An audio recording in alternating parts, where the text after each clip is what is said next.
If I could describe the Get My Life tour in one word, it would be vulnerability. Showing up for yourself is so important. Welcome to the Get My Life tour. I'm your host, Lydia T. Blanco.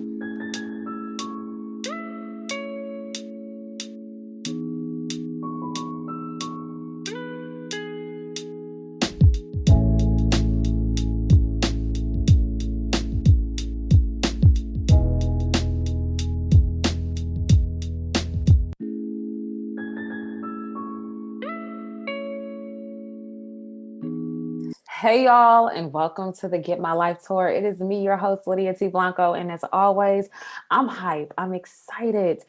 I am so grateful that you decided to show up for yourself and join me right here, center stage on the Get My Life tour.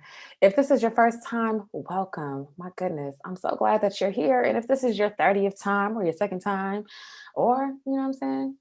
I don't know. However many times you've been here, I appreciate each and every time that you decide to show up. It is no small feat that you are vulnerable, that you are willing to listen with your heart and to learn from so many of the great individuals who have graced the stage. So thank you, y'all. This season has been, I'm about to sound so old, off the chain, okay? And it is because people are really showing up and showing out in ways that I've prayed for, in other ways that I literally have not imagined. And I'm so amped about today's guest because I've actually seen him on my timeline on Twitter before. And this man has gone viral, not because of any fluff, right? But because of the thought provoking conversations and criticisms, quite honestly, that he has offered to society as a Black man. Okay. Let me tell you something. Y'all know I'm real hype about Black men doing great things. They say that they don't exist or they're hard to find. We've heard these jokes about unicorns and magical Negroes, but let me tell you something. Cyrus McQueen is the real deal. He is a comedian, a cultural critic, a writer who is killing it. Okay. He is also an author. And I can't wait to tell you more about his book. But before I go on and on, I'd like to introduce and welcome, help me welcome, better yet, Cyrus McQueen to the Get My Life tour. Cyrus, what's up? What is up? What a wonderful, wonderful introduction. My goodness, you got me over here blushing, girl. And I'm Black, so that's hard to do. So thank You you very know much for the what? wonderful introduction. You are more than welcome. I really am thrilled that you are here. The first time we connected, I was like, okay, I'm adopting this man as my big brother. I like love having Black male mentors, all these things, right? And we Mhm. hit it off, and I Well, was so like, funny you say that because I felt I could learn a lot from you. When I was talking to you, I was like she should be my mentor because she's dropping jewels like a thief out of a jewelry store. Like you were just dropping gems left and right, and it was such a heartwarming discussion that you and I had, and it felt like we were fast friends. And you meet those people every now and again, and you feel like you've known them for years, but you've only yeah. known each other for like 45 minutes. It was one of those. It was one of those fast friends experiences. So thank you, Lydia. Thank you. Yes. Oh my goodness. I received that. So thank you. Cyrus, you are many things, many. And I don't want to just limit you to like your bio and these experiences unbeknownst to me. So tell us who you are in your own words.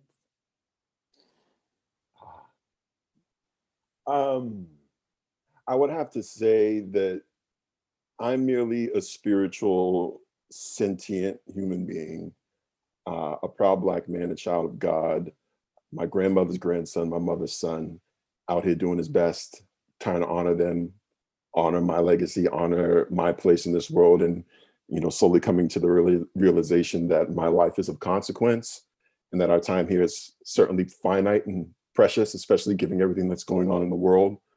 So I'm a man who's woken up to his blessings and is still waking up to his blessings and recognizing that on a daily basis, especially now in times where if you do have any faith, it's certainly been tested this past year, certainly even in Okay. 2021.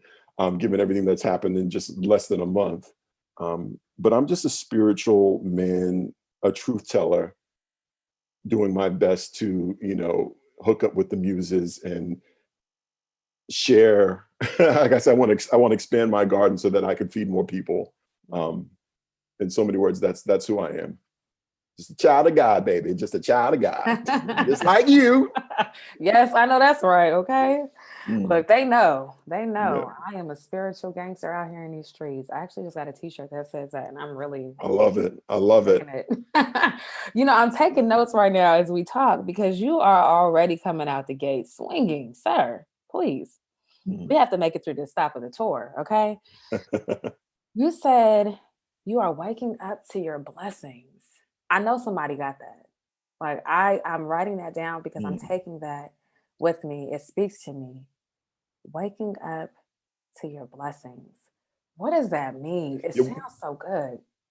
well, it's one of those things, my grandmother, who I wrote about and who, I sent you an excerpt in the book talking about her. She's full of these sayings that, for years they've just sort of flowed over me. A lot of times I've dismissed them, but most of the time they've penetrated. And, one of the things that she's always said, it's a popular refrain in my own family, is that you do not block your blessings.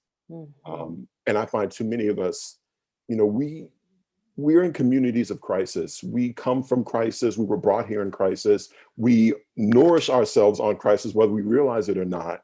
And so, where America has sort of, depressed us religiously, assiduously, we ourselves have to take note of how we've contributed to that voiding. And for me, part of my growth is recognizing that I can't be complicit in my own degradation anymore. And part of blocking the blessings is by being complicit in your degradation, whether you realize it or not. And that's surrounding yourself with things that don't serve you, things that detract from your spirit, detract from your journey.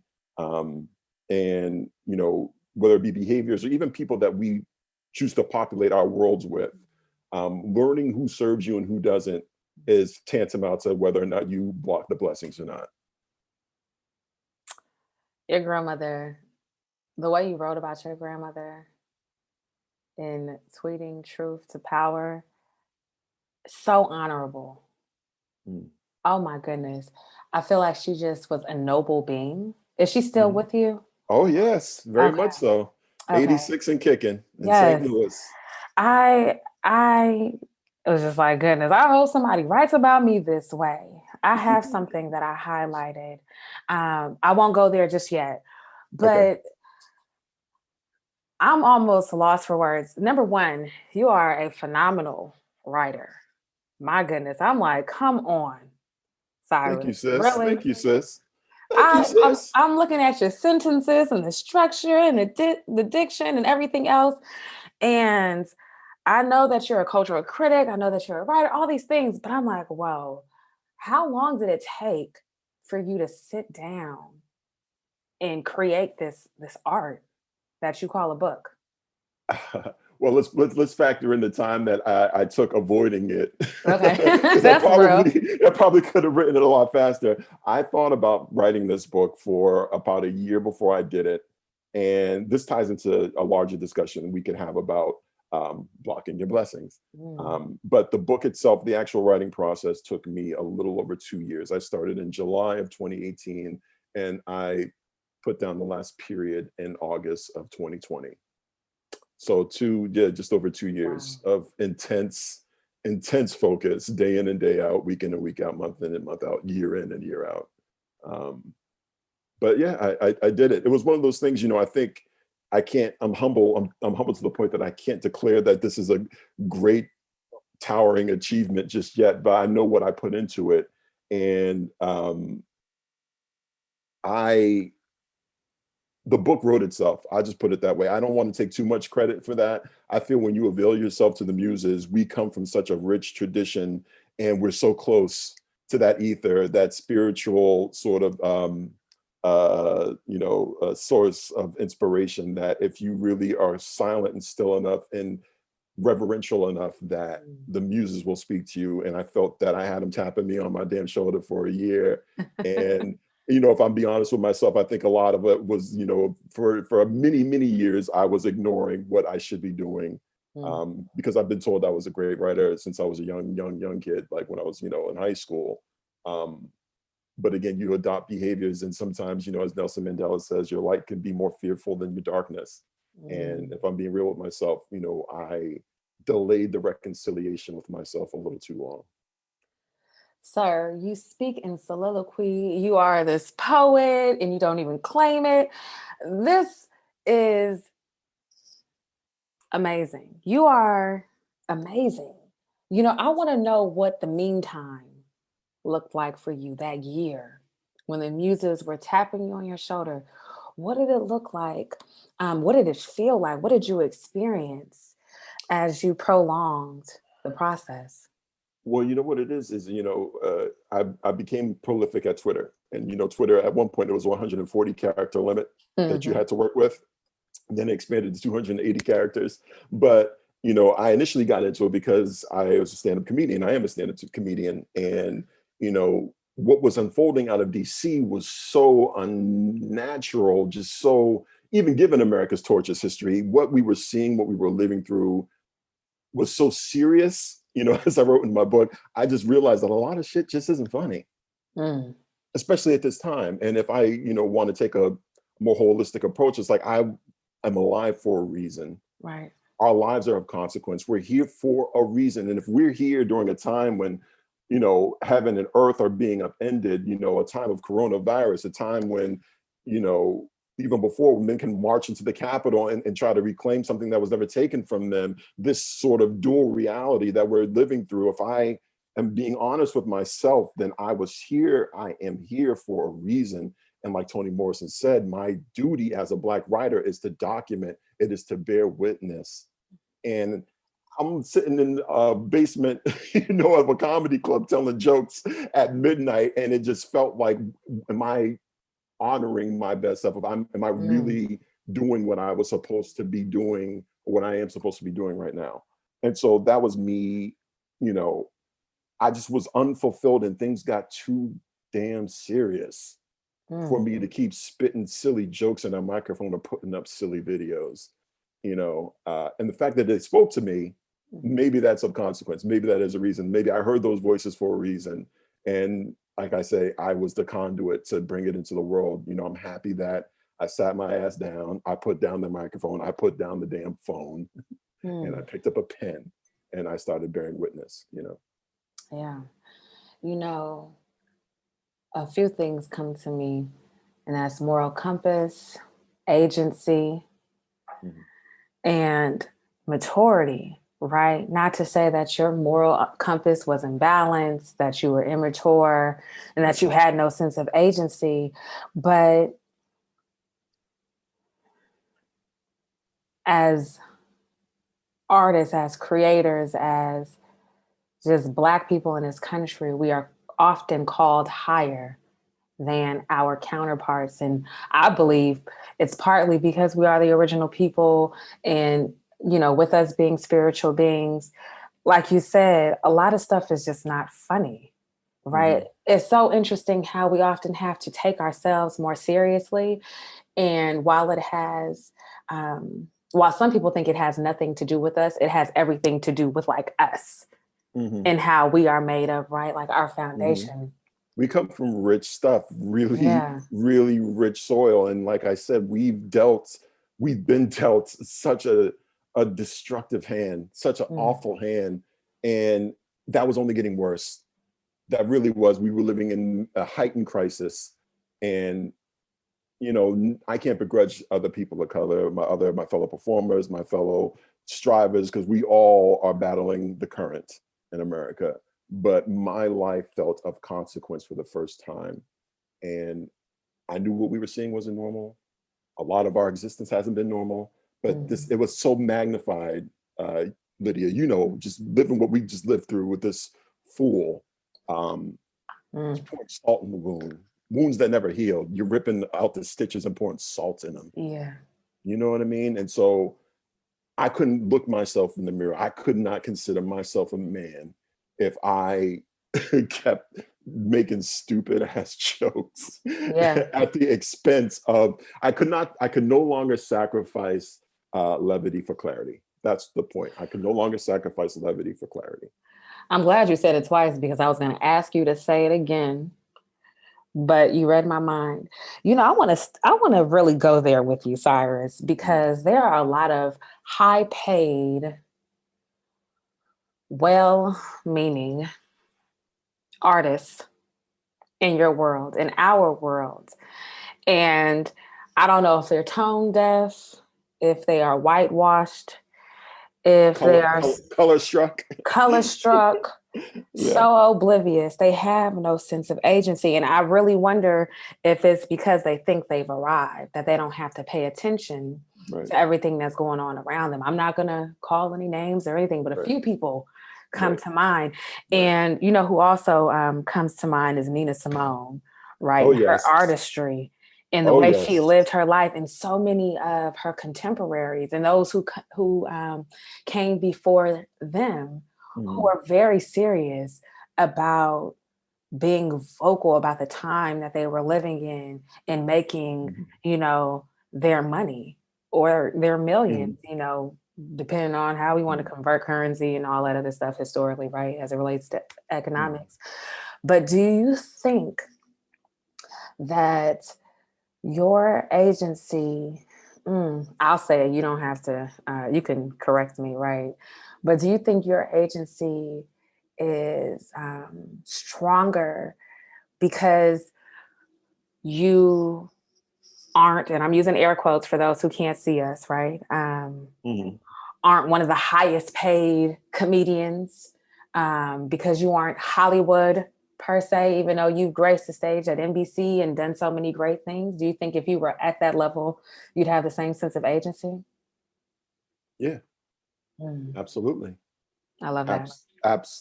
I don't want to curse, but abso-fucking-lutely. Even more so if I had the proven economic weight of a box office behind me, because money dictates and sort of consumes all thinking and all sorts of business decisions. Yes, absolutely. That's your duty as an artist, a true artist, I believe. I look at the unapologetic truth tellers, like I mentioned in my book, of Richard Pryor, who is my guiding star in so many ways, and then the deliciously defiant warriors in the present day, in like the form of a Chris Rock or Dave Chappelle. I feel like they have found their lane and they haven't compromised who they are, so it is doable.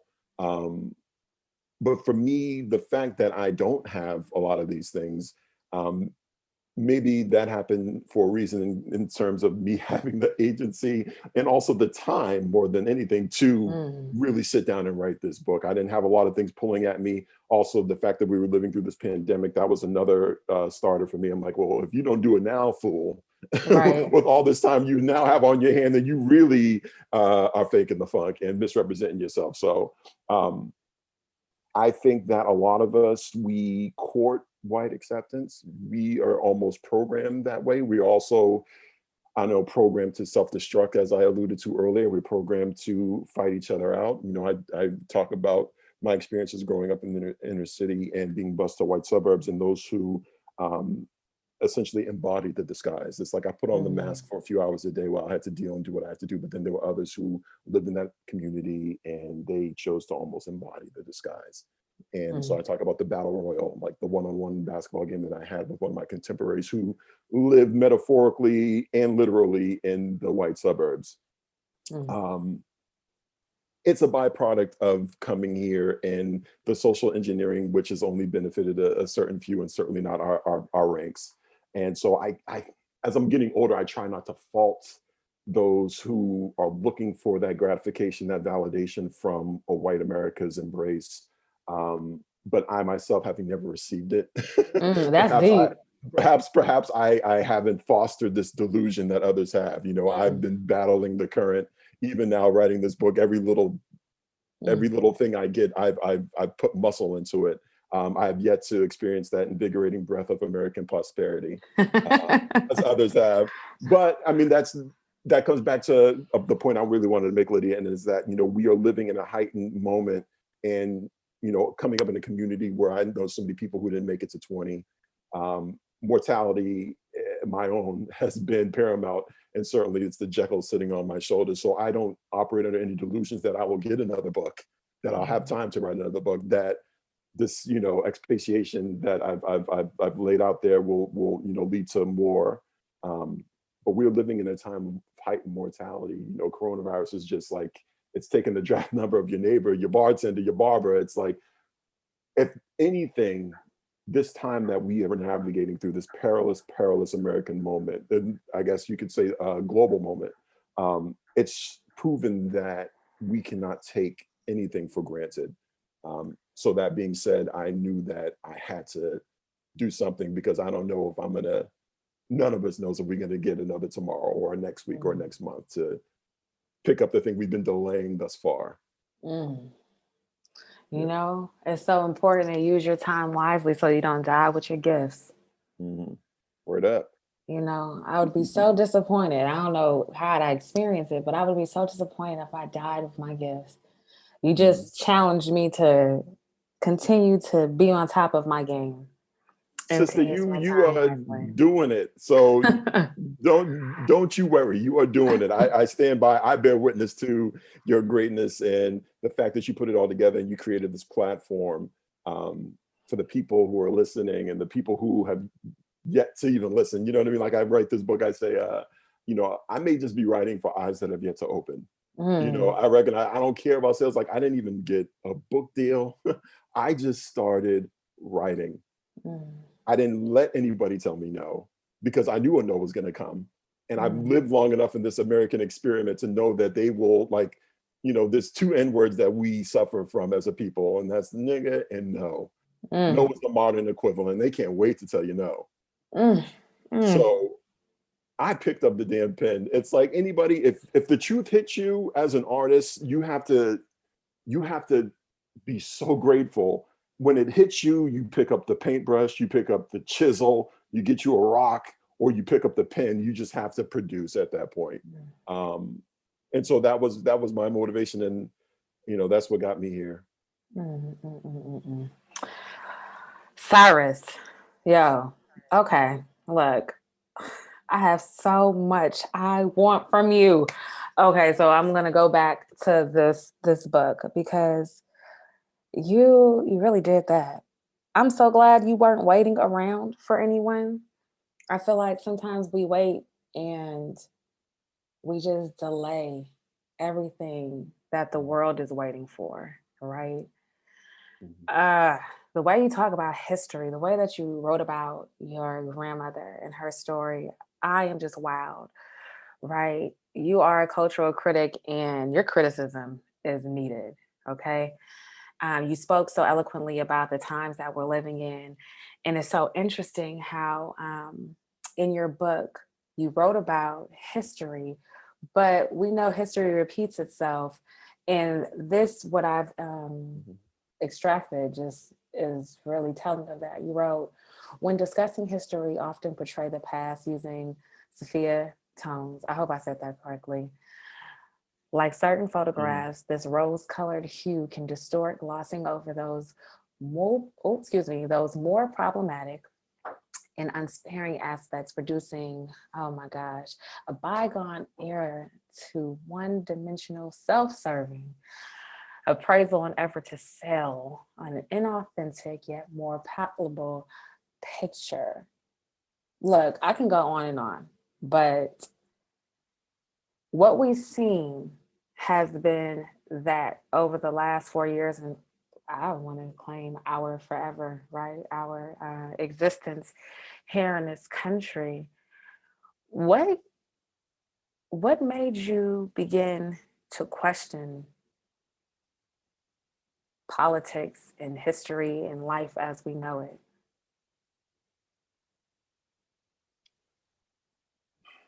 I think in fairness, I went to college, and I got a degree in political science and journalism. So politics has always been a special focus of mine. It really was observing Obama, as I write about early in the book, and something that none of us thought was imaginable. we've been tethered by race for our existence on this planet, and to see one of our own throw those tethers off and soar was truly magical. So the fact that my nephew and my niece, like, that's the reality. They were born into a world with a Black president. You and I grew up in a time where mentioning that could prompt an eye roll from the elders. Yeah, all right, whatever. Yeah, like, they're really, like, there's ever going to be a Black president. Yeah, come on, whatever. But it was really that juxtaposition, and seeing this malevolent, just cruel man who tried to malign and undermine the first Black president because he is so insecure, I call him so impotent as a man. That galvanized me more than anything, seeing what was unfold. And, we've got white contemporaries and even a lot of Black folks who just ain't paying attention. But in this interest, I'll speak to some of our liberal and well-meaning white contemporaries who just like did not recognize ultimately how bad this was going to be, or the portent that a Donald Trump represented. And like I said, when you have no skin in the game, it's easy to just sort of like, all right, I can rest on my laurels. I could do a protest vote or whatever. I could just sit out this election. But I saw a storm. I saw a storm brewing, and that sort of like, for years I was probably delaying, or I wasn't nourishing my more serious side, because like as I was a comedian, I was just making jokes, silly jokes, making people laugh. But it was just so serious what I saw coming, the storm forecast, as you will, that I was like, okay, I need to maybe start incorporating more comedy, or more politics into my routine. And then that came to the point where it's like, well, no, I just need to just speak about this. I'm not, a lot of comedians, a lot of folks, they'll try to be on all the time and they're just waiting to make that next joke and crack jokes and be funny. For me, I realized it's like, well, I can sacrifice the punchline, because I don't care about entertaining you right now. If I can make you think, if I can make you sort of look at something a little more deeply than you otherwise would have, then, comedy is something I do. It's not who I am. It's like I said, I'm a child of God. I'm a spiritual man. That's who I am at base. I do comedy. I happen to write, but I am a spiritual, sentient, conscientious objector to the vicissitudes and changes that are just destroying centuries of progress for my people. You know what I'm saying? So if you see centuries of progress imperiled, why the hell are you spitting silly, nonsensical jokes into a microphone? Again, everybody has a role to play. I'm not begrudging anybody else, but I knew me, I couldn't live with myself if I did not listen to that voice and say, no, let's address this. Use your platform. You've got this many followers. And then what I found is, as I started just like abandoning the punchline and just spitting fire, what I thought, my salient opinions in 280 characters, then I started to get a bigger following, and then more people started following. And then I started seeing, some of my comments landing in publications. I was like, all right, well, I'm not even trying to entertain necessarily. The truth is just not going to be upside the head, girl. So I was like, Look, that's what it was. Truth was not going to be upside the head. Your truth and your gifts made room for you. Like, this is what I really appreciate about the idea of this tour, right? Us approaching the mic in ways that we had not before, right? Taking center stage on one stop of the tour, I talked about using all of the room on the stage, and how fitting, now that I think about it. I opened up with how Mike Epps, when watching this comedy special, was using all of the stage. And I just referred to a number of people, when they come out, it's not enough to just stand there. Like a Dave Chappelle, he can stand there now, right? We're like, okay, Dave, you're going to stand there, you're going to smoke your cigarette. But it's different because of the information that he's sharing, that he's delivering. Like, his delivery is just different. Then you have those who use every inch of the stage, even Beyonce, right? When she comes out, we're like, okay, Beyonce's about to work it. We don't even know how she does all of this while singing and breathing and dancing at the same time, right? I say all of that to say that we have to make a choice about how we are going to show up, and what our stage presence is going to mean to those not only in the room, but those who get a glimpse, right, of what was said or what was shared. on that Mhm. stage. The Well, fact like I that, said, like yeah. as a, oh, sister, you said it. You absolutely, that's exactly what I've tried to articulate to so many people. Like, you cannot make yourself small. You have to take Mhm. up space. It's like, you could be strategic about it. It's like, I don't want to ruffle feathers, I don't want to step on any toes because I want to get mine. But at the end of the day, we are people who we demand the space that's been denied us. You Mm. know what I mean? It's not like a please let me in. It's like, no, as Tupac said, I'm kicking the door down at this point because I've been left out for so long. My people have been left out for so long. Um, one of the things that this book, it caused me to do is it made me look back at the last 4 years, like we just talked about the last 4 years, which have certainly been problematic and, rich in terms of, just content and fodder to discuss.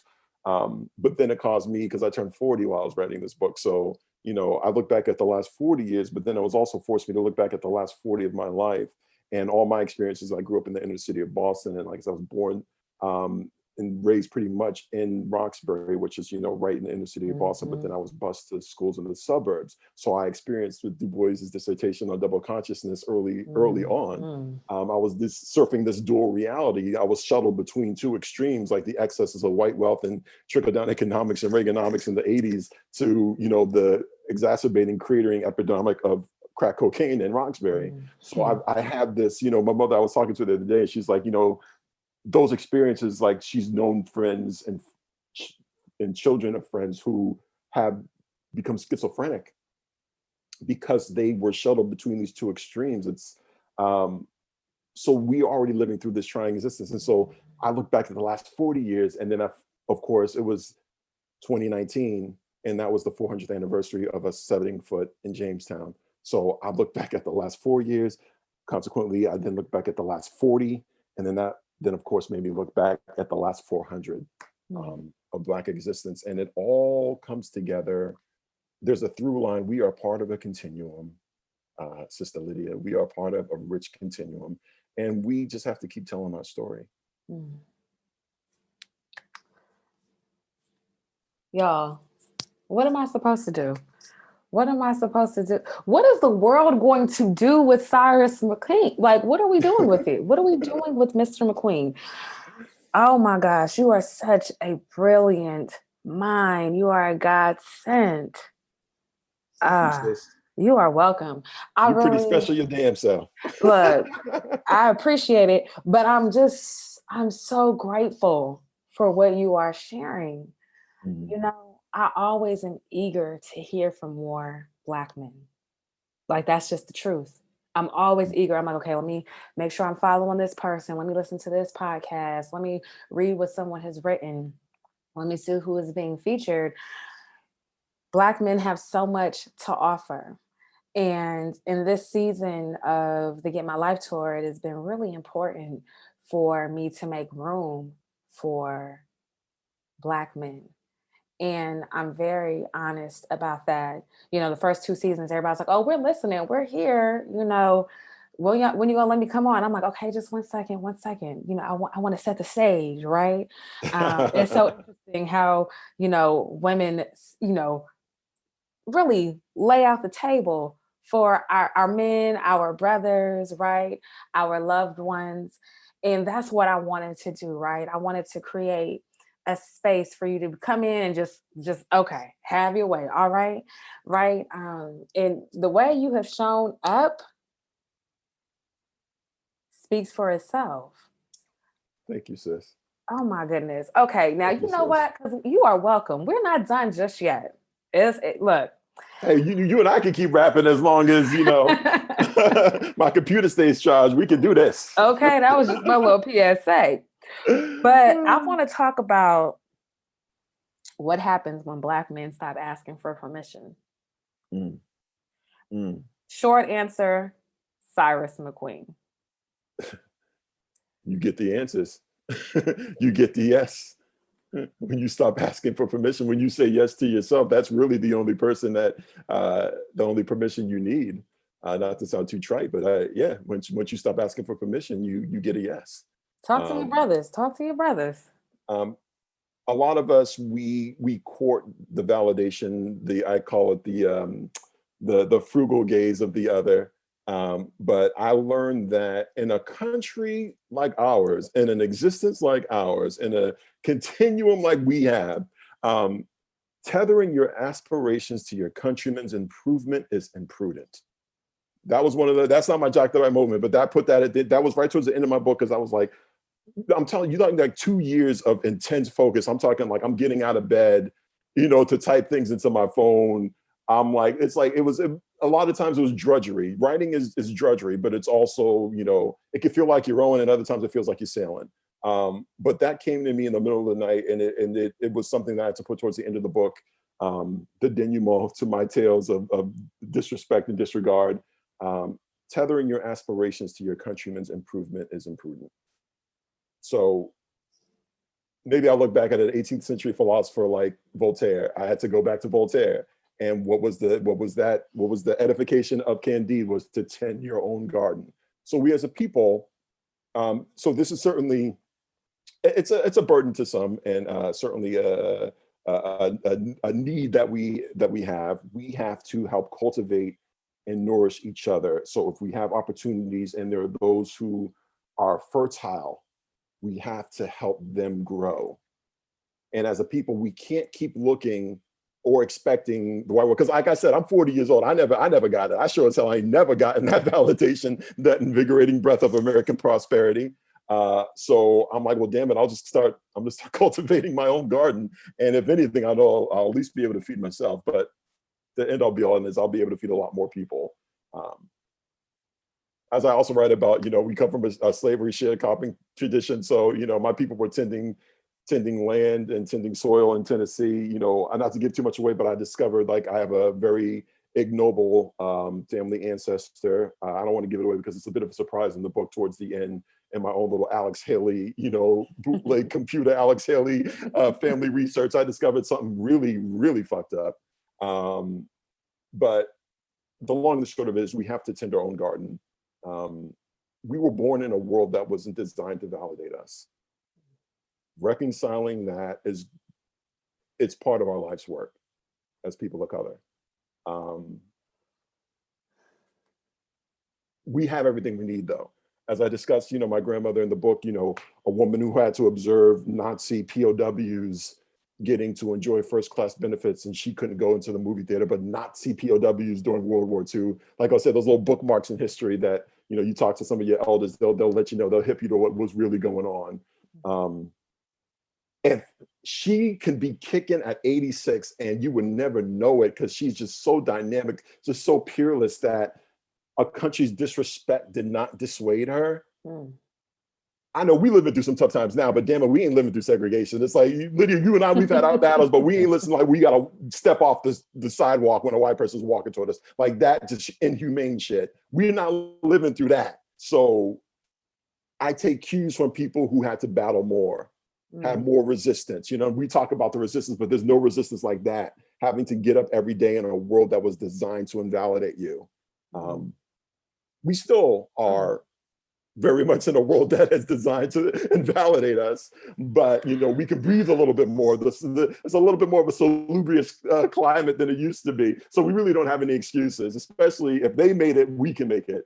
So like I said, I'm not catching nigga, but I'm catching no. I can deal with the no. And that's the best thing to do is just turn around, sail on home, and start sewing. So, Cyrus, I literally, you see me. I'm over here grabbing my face, like I could not control myself. And one thing my father taught me that I now agree with at this point in my life is that it's gonna sound bad. My dad probably like, Lydia, when men speak, you listen.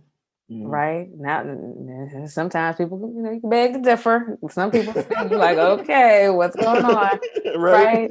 But like, you are one of those men, and I did not want to interject or even interrupt with any sounds of agreement, even though I definitely am in agreement with what you said because I asked you to speak to your brothers. And let me tell you something. You dropped the mic on that one. I think what I said. I'm just going to piggyback it. we are complicit in our self-destruction. I don't want to be a hypocrite, but I, for many years, was complicit in my own destruction. Um, we live in a culture, it's like, we're looking for that feeling that's been blowing past us our entire lives. So I write about this in the book. You find it in a bag, you find it in a bottle. But ultimately, what we do is we delay the reconciliation with ourselves. So for years, I was smoking weed every day. It was just what you did. It's what I did. It's what my boys did. We just smoking to forget, smoking to get to the next day, and there was a lot of behavior that wasn't serving me. And I realized that I was just delaying the reconciliation with myself. And that goes even farther back to high school, and that Nelson Mandela quote, which it's hard for me to read it because it penetrates me so profoundly. It's our light and not our darkness that often scares us. I'm a living testament to that. For so many years, my light scared me more than anything else. And living up to my potential, these voices coming to me that if I had my right mind, I'm like, oh, let me just write those down. I was like, no, let me suppress them. Let me dull them. Let me, you know what I mean? With a chemical, with herb or whatever, and so many of us, we adopt this behavior, the self-destructive behavior, because it becomes the most, dependable aspect of our world. We're nourished on self-destruction. We observe it in our elders. We grow up around it. The abuse we witness them doling out on themselves, we eventually dole it out on ourselves. And it's a really vicious way of living. We live and thrive in conflict as a people, and we have to be more honest with ourselves moving forward and honoring our best selves. And as my grandmother said, not blocking the blessings. What have you learned about Cyrus in your life, in all of your shining glory? I wouldn't even call it shining glory. I'm just like, I'm on a generator. I don't even have a lot of electricity. I don't know how this light is on right now. How is this light on? There's no reason for this light to be on right now. There's everything that told me that I shouldn't be shining. I don't know. I've learned that I am a survivor. I haven't necessarily thrived in my life. I am still very much an employee. I still very much have bills and all this stuff, and I haven't experienced that invigorating breath of American prosperity. But what I've learned is, just like I learned from my grandmother, like nothing this world can throw at us is powerful enough to dissuade us from our journey. I mean, it gets lonely. Writing is sure as hell gotten lonely. This pandemic has sort of, brought a lot of things to light, like we started talking about, in the pre-interview. Um, People in your world who you thought you could depend on showed their true colors. The fact that I was able to do this with really the support of a small, wonderful cadre of people, with my wife and my mother. If you've got that, if you got a mama, you've already, trust me, there's no greater champion that you're going to find than your mama. If you got that, you are already ahead of the game. But it really exposed, like, this whole pandemic and just being on lockdown and just really not seeing people, not doing things, not being out and about. It's forced you to look inward in ways that you haven't. I think that it's damn difficult for anyone to come out of this pandemic and not have grown in some way. I feel like a lot of people, we just can't wait to get back out there because they maybe are avoiding that reconciliation with themselves. But I'm happy that I was able to buy back time on my life. This, if I can look at anything positive to be found in this shit, it's that I was able to actually buy back a little bit more time on my life, and devote it towards things that needed to be done, like finishing this damn book. I know that's right. I know that's right. And I'm so grateful for how you used your time. I'm confident that someone, tuned in is grateful for the opportunity to get to know you and to be able to continue on their journey with you, right? Whether it's through your tweets, through your book, when Outside opens, through your appearances, when you're doing TED Talks and showing up on these great stages. Just give me a pass to one, you feel me? I want to show up too. No, sister, we're going to be there together. We're going to be ease on down the road together. Okay. But yes. Okay, look, Cyrus, I want to talk to you forever. I feel like there has to be a part two. Yeah, girl, we can solve all the world's problems as long as my computer stay charged. We good. Okay, look.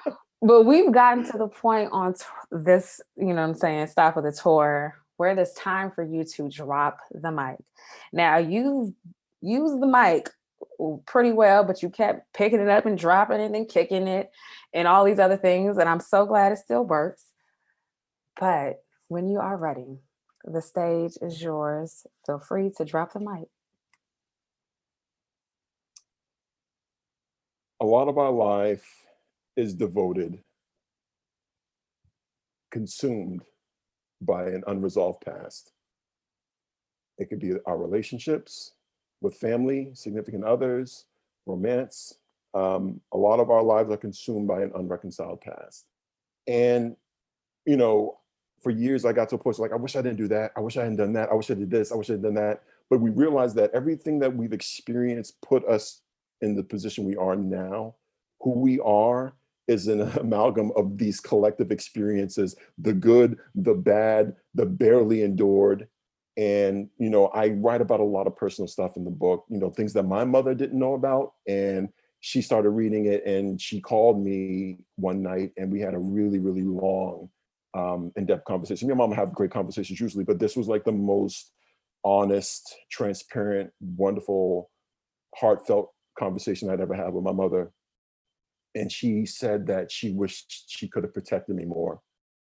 And I don't have children, but like, as a child, I only know that end of the relationship. And I didn't realize how much as parents they want to protect you from the bad, because you're always going to be the little baby, that little boy, that little girl. And when she said that and she was like tearing up, I can hear her over the phone. She's like, I really wish I'd have known. I wish I would have been able to protect you more. And I told her, I said, Ma, if I changed the things I saw, it would change the way I see. So we all are here. We survived. We are on year 2 of a damn pandemic. We're going to survive this, but whatever torture, whatever trauma that you've been through in your life, relationship wise, you know, it got you here. And I like who the fuck I am. And if I change the things I saw, it would change the way I see. So be grateful. Be grateful. There you have it. My goodness. For those who are now in love with you, in brotherhood with you, in community with you, let them know how they can stay connected. Well, you can always find me solving the world's problems in 280 characters or less on Twitter. So the real best way, and I interact with my people. I got my own little beehive. So at Cyrus M. McQueen, at Cyrus M. McQueen on Twitter is probably the best way to keep up on me. And otherwise, I say just buy my damn book. Okay. Buy the book. Buy the book. There's trust me. Some of the reviews have started to come in, and they've been just overwhelmingly, earth-shatteringly positive. I had somebody said, called me the voice of a generation. I don't know if I believe that, but I know a lot of people who are just saying that this book has changed their lives, it's changed their perspectives, and they think it should be, several people have said they think it should be mandatory reading in colleges and in curriculums in high school as well. So I'm just happy that folks are picking up what I'm putting down. And I really, like I said, I was merely a conduit. So if you want the truths, those those grand truths, I packed them into 422 pages. So Ooh, okay. Look, get you a man who can write and knows his stuff. Okay. But this man is taken. But you are such a great example of manhood, of Black manhood. So I'm so grateful for how you showed up. And look, if you want to stay connected, here on the Get My Life Tour, visit our digital home, thegetmylifetour.com, connect on social at the Get My Life Tour. And if you'd like to stay connected with me journalistically, be sure to do so at Lydia T. Blanco on social platforms or visit my site, lydiatblanco.com. Look, Cyrus McQueen, Lydia I just had to let Blanco. it breathe. I had to let it breathe. That's all I was Lydia going to say. Blanco. All Oh, I'm going to say sis. is your name, okay? Look, I cannot wait until the next stop of the tour, but I hope you got exactly what you needed on this one, okay? I know I got my life. I hope you did too. Until the next time, it has been real. Peace.